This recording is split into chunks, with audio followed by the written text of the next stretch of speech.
Hi అండి, welcome back to Priya's kitchen. ఈరోజు మన రెసిపీ మటన్ దోసకాయ కర్రీ అండి. ఈ రెండింటి కాంబినేషన్లో కర్రీ చాలా టేస్టీగా చాలా బాగుంటుంది.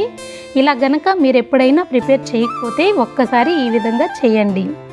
ఎంతో టేస్టీగా చాలా బాగుంటుందండి. ఇలా గనక మీరు ప్రిపేర్ చేస్తే ఇంట్లో పిల్లలు ఉన్నా పెద్దవారు ఉన్నా చాలా ఇష్టంగా తింటారండి.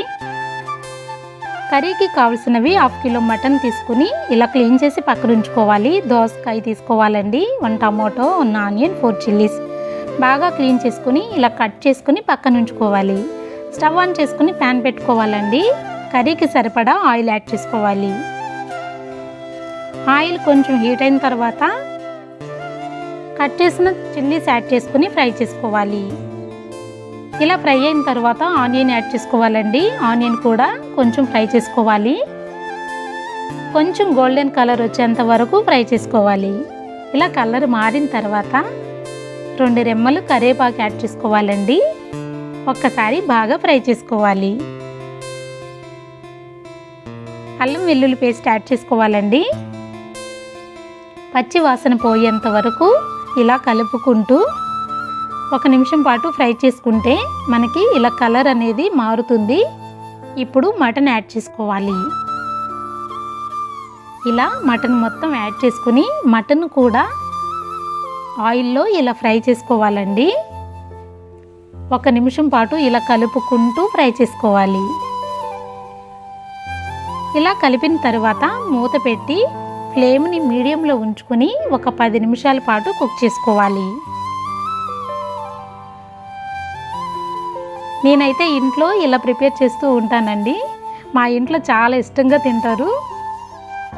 10 నిమిషాల తర్వాత టమాటో యాడ్ చేసుకుని ఒక్కసారి బాగా కలుపుకోవాలి.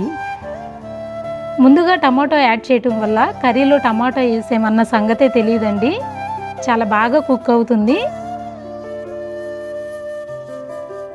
5 నిమిషాల తర్వాత చెక్ చేసుకుంటే చూడండి, టమాటో అనేది చాలా బాగా మెత్తగా ఉడికింది కదా. ఒక్కసారి బాగా కలిపేసుకుని మనం ముందుగా కట్ చేసుకున్న దోసకాయ ముక్కలన్నీ యాడ్ చేసుకోవాలండి.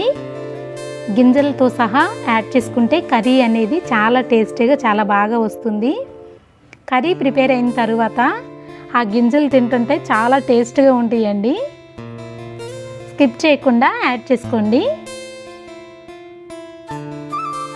మూత పెట్టి మరి ఒక 10 నిమిషాలు కుక్ చేసుకోవాలి. ఇలా కుక్ చేసుకుంటే దోసకాయలో ఉన్న వాటర్ అంతా వచ్చి మటన్ అనేది చాలా బాగా కుక్ అవుతుందండి. టేస్ట్కి సరిపడా కల్లుప్పు యాడ్ చేసుకుని ఒక్కసారి బాగా కలుపుకోవాలి. ఇలాంటి కర్రీ చేసేటప్పుడు నేను ఎక్కువ శాతం కల్లుప్పే యాడ్ చేస్తానండి. ఎప్పుడన్నా ఫ్రైలు చేసినప్పుడు సాల్ట్ యాడ్ చేస్తాను. కల్లుప్పు యాడ్ చేసుకుంటే కర్రీ చాలా టేస్టీగా చాలా బాగా వస్తుంది. మూత పెట్టి ఒక 10 నిమిషాల పాటు ఫ్లేమ్ని మీడియంలో ఉంచుకొని కుక్ చేసుకోవాలి. 10 నిమిషాల తర్వాత చూడండి, ఇలా కర్రీ అనేది కొంచెం దగ్గరకు వస్తుంది. ఇప్పుడు కారం యాడ్ చేసుకోవాలండి. ఈ కారంలోనే పసుపు, ధనియాలు, జీలకర్ర పౌడర్ అనేవి అన్నీ కలిపి ఉంటాయి. పట్టించేటప్పుడే అన్నీ యాడ్ చేసి పట్టిస్తామండి. మూత పెట్టేసి ఒక 2 నిమిషాల పాటు కుక్ చేసుకోవాలండి. 2 నిమిషాల తర్వాత ఇప్పుడు గ్రేవీకి సరిపడా వాటర్ యాడ్ చేసుకోవాలి. ఇలా వాటర్ యాడ్ చేసుకుని ఒక్కసారి బాగా కలుపుకోవాలండి. మటన్ అనేది మనకి సగం వరకు కుక్ అవుతుంది. ఇలా వాటర్ యాడ్ చేసి ఉడికిస్తే ఇంకా చాలా సాఫ్ట్గా కుక్ అవుతుందండి. మూత పెట్టేసి ఫ్లేమ్ని మీడియంలో ఉంచుకుని ఇక్కడ 10 నుంచి 15 నిమిషాలు కుక్ చేసుకోవాలి. 15 నిమిషాల తరువాత చూడండి, బాగా కుక్ అవుతుంది కదా.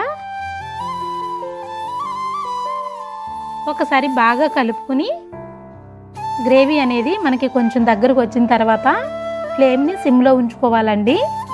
తర్వాత నిదానంగా కుక్ చేసుకోవాలి.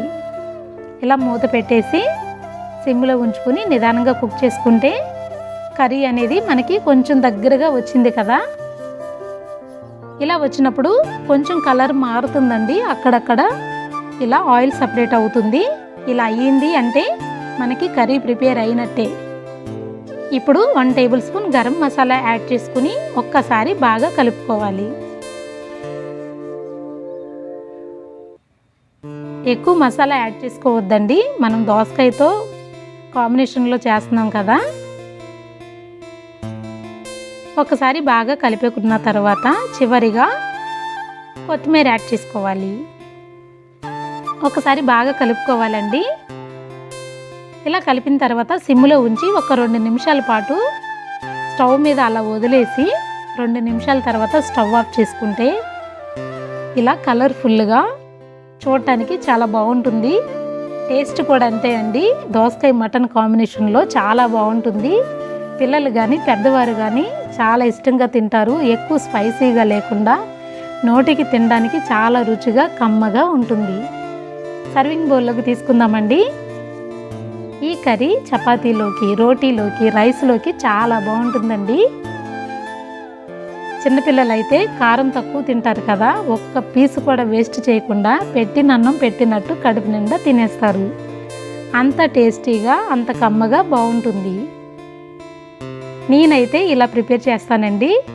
మీరు ఎప్పుడైనా ఇలా చేసారో లేదో ఒక్కసారి ఇలా దోసకాయ మటన్ ప్రిపేర్ చేయండి.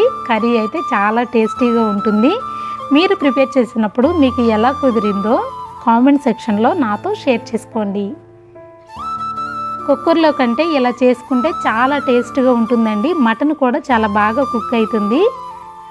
కర్రీ అంతా ప్రిపేర్ అవ్వడానికి మనకి ఒక 1 అవర్ అన్న టైం పడుతుంది. కర్రీ అయితే చాలా టేస్టీగా కుదురుతుంది. Thank you.